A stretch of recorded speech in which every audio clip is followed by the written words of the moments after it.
کو لائک کر کے آگے شیئر ضرور کر دینا۔ اللہ کے رسول فرماتے الجنت تحت اقدام الامہات، جنت تمہاری ماؤں کے قدموں کے نیچے ہے، لیکن ساتھ ہی حضور نے یہ بھی فرمایا کہ میں نے جہنم میں سب سے زیادہ اگر کسی کو دیکھا ہے تو عورتوں کو دیکھا ہے۔ مجھے بتاؤ، آج نماز سے کوسوں دوری، مذہب سے کوسوں دوری، اس لیے جامعۃ المصطفیٰ کا قیام اس لیے عمل میں آیا ہے تاکہ بھولے ہوئے سبق کو یاد دلایا جا سکے، بھولے ہوئے سبق کو یاد دلایا جا سکے، بچیوں کو علم کا زیور دیا جا سکے، بچیاں علم حاصل کریں، پرانا دور دہرائیں، پرانی تاریخ یاد دلائیں۔ لوگ کہتے ہیں تاریخ اپنے آپ کو دہراتی ہے، دنیا آج کہہ رہی ہے بیٹی بچاؤ بیٹی پڑھاؤ، 1450 سال پیچھے ہے دنیا اسلام سے، دنیا آج کہہ رہی ہے بیٹی بچاؤ بیٹی پڑھاؤ۔ میرے نبی نے 1450-1500 سال پہلے بیٹی بچا کر بھی بتا دیا اور بیٹی پڑھا کر بھی بتا دیا۔ اللہ کے رسول نے بیٹی بچایا تو ایسے بچایا کہ بیٹیاں ان کے آنے سے پہلے زندہ دفن ہوتی تھی، مگر ان کے آنے کے بعد بیٹیوں کو دفن نہیں کیا گیا بلکہ بیٹیوں کو ماتھے کا جھومر بنایا گیا۔ اگر آج دنیا میں کوئی بھی مذہب کا آدمی بیٹی چومتا ہے تو یہ صدقہ ہے مصطفیٰ جان رحمت کی آمد کا، یہ میلاد مصطفیٰ صلی اللہ علیہ وآلہ وسلم کا صدقہ ہے۔ لیکن میری بہنوں، آئیے میں آپ کو بتاؤں حضور نے بیٹی کیسے پڑھایا اور کیسے بچایا۔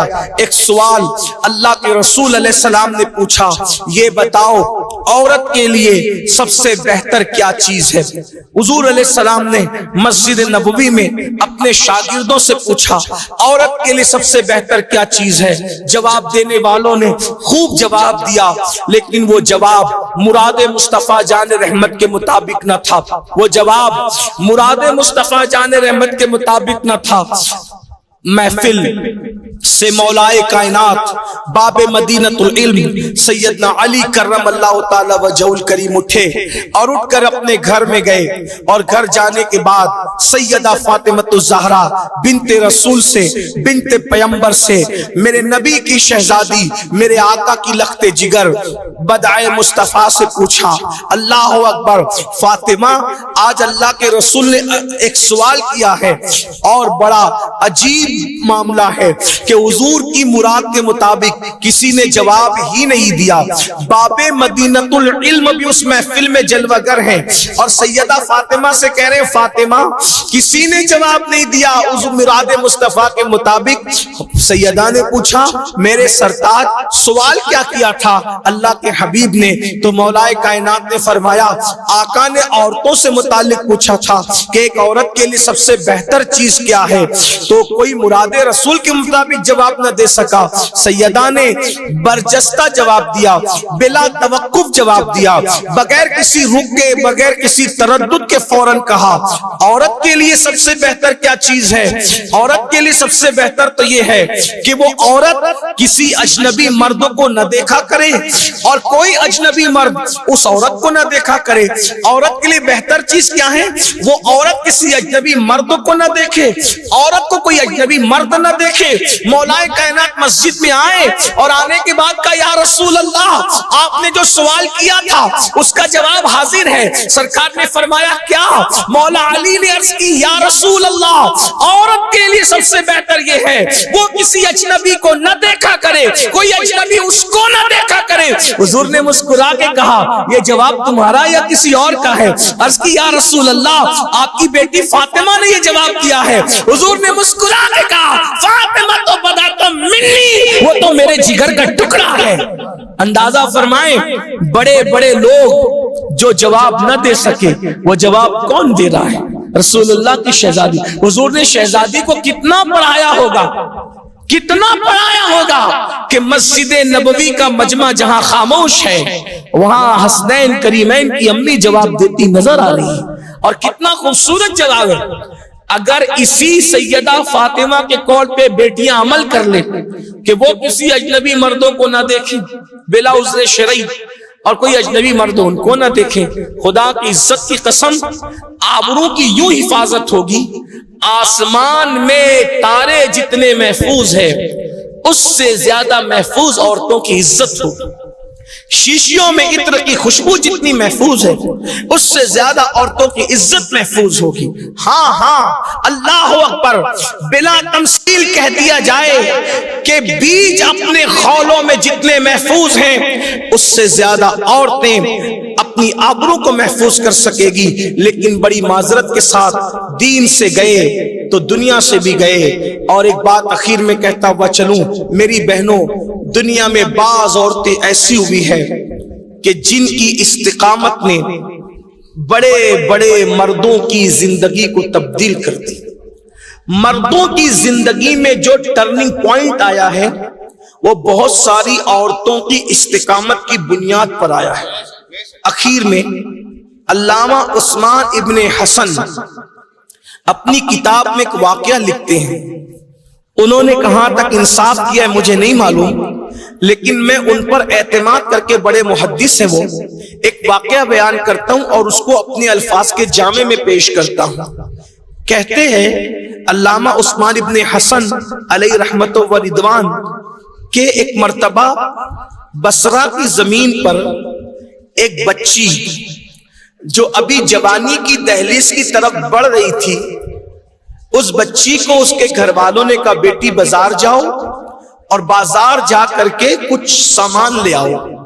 صبح صبح کا وقت تھا، بچی بازار کی طرف گئی تو وہاں ایک جوان بھی ملا، اور وہ بھی ابھی جوانی کی دہلیز پر قدم ہی رکھ رہا تھا۔ وہ جوان ابھی اس کے بھی چہرے پہ داڑھی کے بال نہیں نکلے تھے، لیکن چونکہ جوانی دیوانی ہوتی ہے، اس جوان نے، اس کا نام حسن اتفاق سے حسن تھا، حسن نام کے اس جوان نے اس لڑکی کو دیکھا اور حسن بھا گیا، اس پر دل آ گیا۔ تو شاعرانہ لب و لہجے میں حسن نے کہا اے لڑکی تو کتنی خوبصورت ہے، کتنی حسین اور جمیل ہے تو۔ وہ ننھی سی لڑکی جو جوانی کی طرف بڑھ رہی تھی، آج کل کی لڑکیوں کی طرح اس کی تربیت تو نہیں ہوئی تھی، اس کی تربیت تو قرآن و سنت کے سائے میں ہوئی تھی، پڑھی لکھی تھی، علم تھا، اللہ کی خشیت تھی، خدا کا خوف تھا، جانتی تھی۔ فوراً اپنی تعریف سن کر کے وہ موج میں نہیں آئی، خوش نہ ہوئی، غیرت اور غصے کے ملے جلے جذبات میں اس نے کہا اے لڑکے کون ہے تو، اور تجھے میرا کون سا حسن پسند آتا ہے؟ لڑکے نے جواب دیا میرا نام حسن ہے اور مجھے تیری آنکھیں بڑی خوبصورت لگتی ہے، جی چاہتا ہوں کہ تیری خوبصورت آنکھیں جو جھیل سی معلوم ہوتی ہے اس میں غوطے لگا کر کے زندگی کا لطف حاصل کروں۔ لڑکی نے کہا اچھا تجھے میری آنکھیں پسند ہے، رک تجھے ابھی مزہ چکھاتی ہوں۔ یہ کہہ کر وہ گھر گئی اور تھوڑی دیر کے بعد ایک بوڑھی کنیز ایک پلیٹ لے کر کے آئی اور اس نے کہا اے لڑکے تمہارا ہی نام حسن ہے؟ ہاں میرا نام حسن ہے۔ کسی لڑکی کی آنکھوں کی تعریف ابھی تم نے کی تھی؟ ہاں میں نے کی تھی۔ اس لڑکی نے تحفہ دیا، حسن خوش ہو گئے، پہلی ہی محبت کا تیر کامیاب ہو گیا۔ جیسے ہی تشت کی طرف ہاتھ بڑھایا اور کپڑا ہٹایا تو کیا دیکھا کہ دو کٹی ہوئی خون آلود آنکھیں تھی جس سے تازہ خون ٹپک رہا تھا، اور ایک چٹھی تھی، چٹھی کو اٹھایا تو اس پہ لکھا تھا اے لڑکے تجھے میری آنکھیں پسند ہے، میں نے آنکھیں کاٹ کے تجھے دے دیا، آئندہ مجھے کبھی یاد مت کرنا۔ وہ آنکھیں جن کی خوبصورتی مردوں کو میری طرف مائل کرتی ہے، میں نے وہ آنکھیں اپنے ماتھے سے نکال دیا ہے۔ میں اندھی بن کر رہنا تو گوارا کر سکتی ہوں، لیکن پاپی عورت بن کر کے رہنا مجھے گوارا نہیں ہے۔ یہ آنکھیں تجھے پسند ہے لے جا، مجھے کبھی یاد مت کرنا۔ یہ دیکھ کر حسن رو پڑے، یا اللہ